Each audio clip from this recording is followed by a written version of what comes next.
এবারের পাকিস্তান সুপার লিগে খেলার কথা আছে তিন বাংলাদেশের। লিটন দাস, রিশাদ হোসেন পুরো মৌসুমের এনওসি পেলেও জিম্বাবুয়ের বিপক্ষে প্রথম টেস্ট খেলে পেশোয়ার জালমি দলে যোগ দিবেন নাহিদ রানা। পাকিস্তান সুপার লিগের প্রতিটা দলে ইতোমধ্যে কোচ প্লেয়াররা যোগ দেওয়া শুরু করে দিয়েছে, কেননা 11 এপ্রিল যে মাঠে গড়াতে চলেছে পাকিস্তান সুপার লিগের 11তম আসর। তাই তো সেই তালিকায় লিটন, রিশাদরাও যুক্ত হচ্ছে। যারা আমার সাথে সরাসরি যোগাযোগ করতে চান তারা আমাদের ফেসবুক পেজটি ফলো করে আসুন এবং মেসেজ দিন।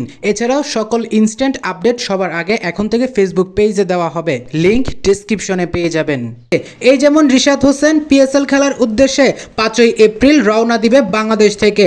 6 এপ্রিল দলের সাথে যুক্ত হবে রিশাদ হোসেন এবং প্র্যাকটিসে নামবেন তিনি। 11 এপ্রিল প্রথম ম্যাচে মাঠে নামবেন লাহোর কালান্দার্স, যেখানে বেস্ট 11-এ অবশ্যই থাকবেন রিশাদ হোসেন। তাই তো রিশাদ একটু আগেভাগেই যেন চলে যাচ্ছে পিএসএল এ। জিম্বাবুয়ের বিপক্ষে টেস্ট না খেলে দেশ ত্যাগ করবেন লিটন কুমার দাস, খেলবেন করাচি কিংসের হয়ে পিএসএল এ। তবে নাহিদ রানা এক টেস্ট খেলে গেলেও তার রিপ্লেসমেন্ট এখনো নেয়নি দলটি, অর্থাৎ তাকে ছাড়া 5 ম্যাচ খেললেও তাকে ধরে রাখতে চায় পেশোয়ার জালমি।